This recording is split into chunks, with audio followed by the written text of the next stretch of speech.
Абай Құнанбаевтың 30-шы қара сөзі.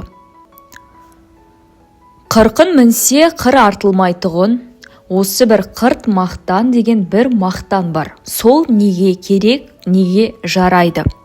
Ол ар есті білмейді, намысты білмейді. Кең толғау, үлкен ой жоқ, не балуандығы жоқ, не батырлығы жоқ, не адамдығы жоқ, не ақылдылығы, арлылығы жоқ.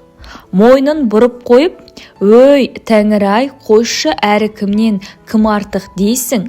Кімнің басы, кімнің қанжығасында жүр?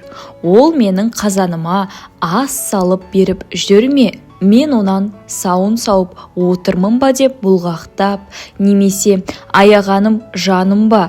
Өй, енесін ұрайын, өліп кетпей неге керек?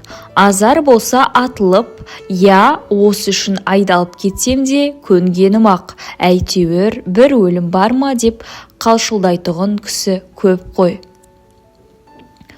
Өздерің көріп жүрсіңдер, осы айтқан сөз бойына лайық қазақ көрдіңдер ме? Өлімге шыдайтұғын қазақ көргенім жоқ. Өлімге шыдамаймын дегенде қазақ көргенім жоқ. Кеңірдегін ғана көрсетеді-ау, қиылып ғана қалайын деп.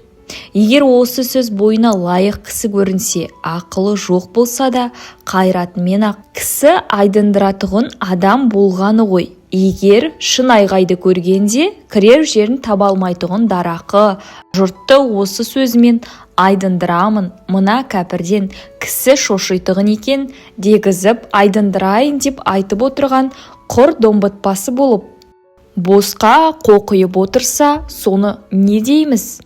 Ай, Құдай-ай, жанға мырзалық қылатұғын, ердің жадағайдақ сертке тұрғыштығы, малға мырзалығы, дүниені бір тиын есеп көрмейтұғын жомарттығы әр түрлі белгісі бойынша тұрмас па еді. Ұялмас бетке талмас жақ береді деп көп былжыраған арсыз, ұятсыздың бір дағы.